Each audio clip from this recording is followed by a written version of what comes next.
beaches and canals to control the sea level.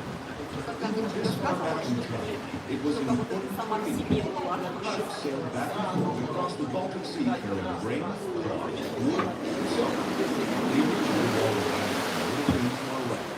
During the Middle Ages, a moat, now called a salem, encircled the city. Church you see, the St. Nicholas, was built centuries later. Named after the patron saint of seafarers, it stood overlooking the harbor. Also to our right is the 15th century Schreier's Tower. This outer defense tower got its name from the scare, or sharp corner, formed by the city walls that met. Look to the left. Nothing you see, including the land itself, was here during medieval times.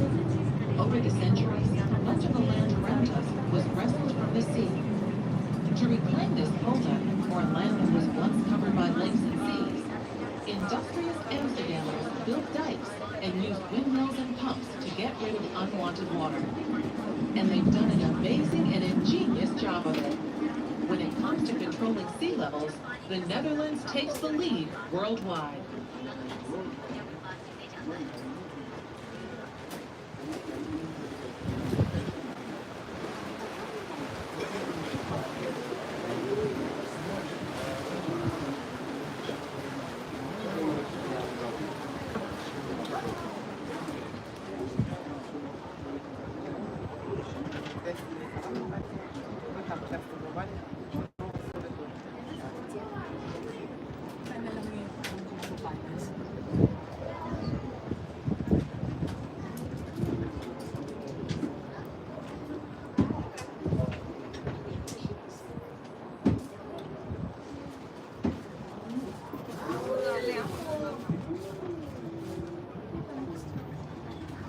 The building with flags atop it is the former Scheepvaart House, or shipping house. A group of shipping companies ran their businesses from here. This early 20th century building is considered to be the first true example of the Amsterdam school style of architecture. Diyan tayo dati, right? The front of the building is impressively adorned with statues of Neptune, his wife, and 4 figures that represent the poles of the compass. The building is decorated inside and out with all kinds of nautical symbols, anchors, ships, and famous Dutch mariners. It's now a 5-star luxury hotel.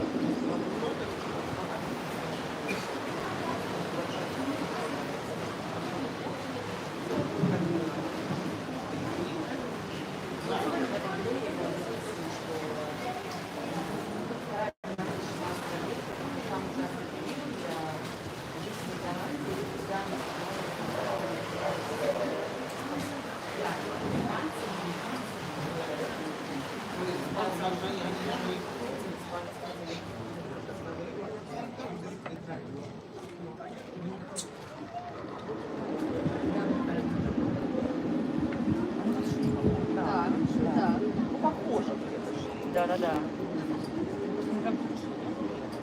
Нет, не тут, потому что с этой стороны. А, да, там, да. Похоже. А что это за домик?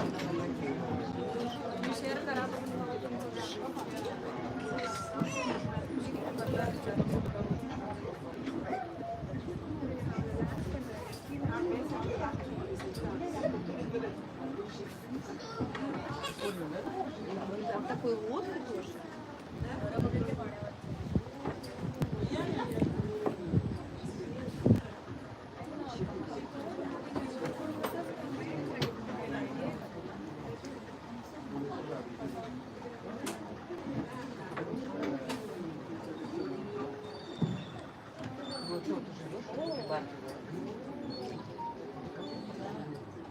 Она же движется. Она шашатывает.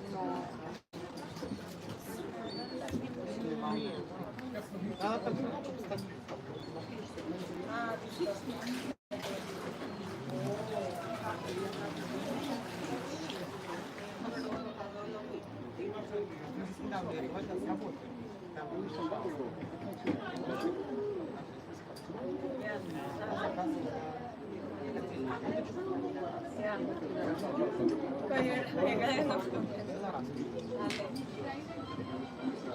We're now traveling along what was once the outer defense wall of the city. The original city boundary was to the right, to the left, salt marsh and the North Sea. The red brick tower coming up ahead of us is the medieval model bomb store. An ideal lookout for sighting potential invaders, it was built to protect the city's shipyards, wharves, and warehouses from attack. From here, Dutch soldiers armed with longbows, crossbows, and early firearms called arquebuses kept watch over the wide expanses below. The tower's white spiring clocks were added a century later. They were designed by Hendrik de Keyser, an architect whose work can be seen around Amsterdam, and who you're certain to hear more about on this cruise. The clocks couldn't keep time, and the tower's bells rang out randomly, so locals gave it the nickname Silly Jack. Not long after the spire and clocks were added, the tower began to list to one side. With some effort, it was pulled to rights. You might be wondering why so many buildings in the city tip to one side or the other. The ground in Amsterdam, a mix of peat, sand, and soil, is very soft. Because of this, buildings were generally designed to be as light as possible. None were very tall, and they often had lots of windows. For stability, they were built on a bed of wooden piles driven as deep as 15 meters, that's 45 feet, into the ground. But if these piles were exposed to the air, they began to rot, and the buildings they supported sank and shifted. Today, water levels in and around the city are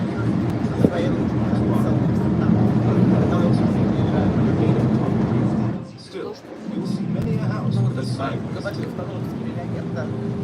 The Montalban store was a place where sailors gathered before setting out to sea.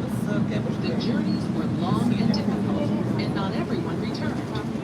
Legend has it that the women who loved them also came here to say goodbye, perhaps forever.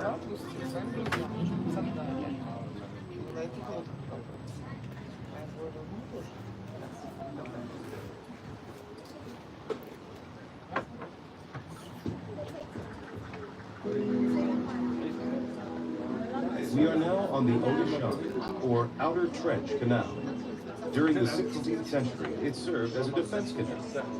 All the city's canals served one or more of these functions, as a transportation route, a line of defense, or a way to manage water levels. The Oudeshaans, because of its size and location, did all of this.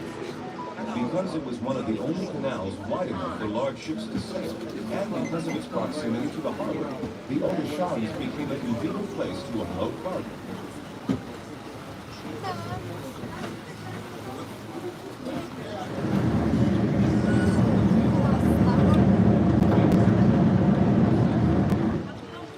Может, они и плывут?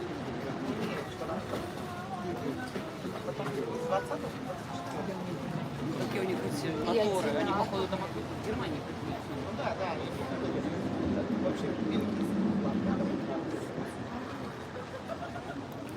Поздно я решила снимать, конечно.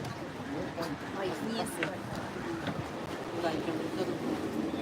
Так, черт. Что там мотор?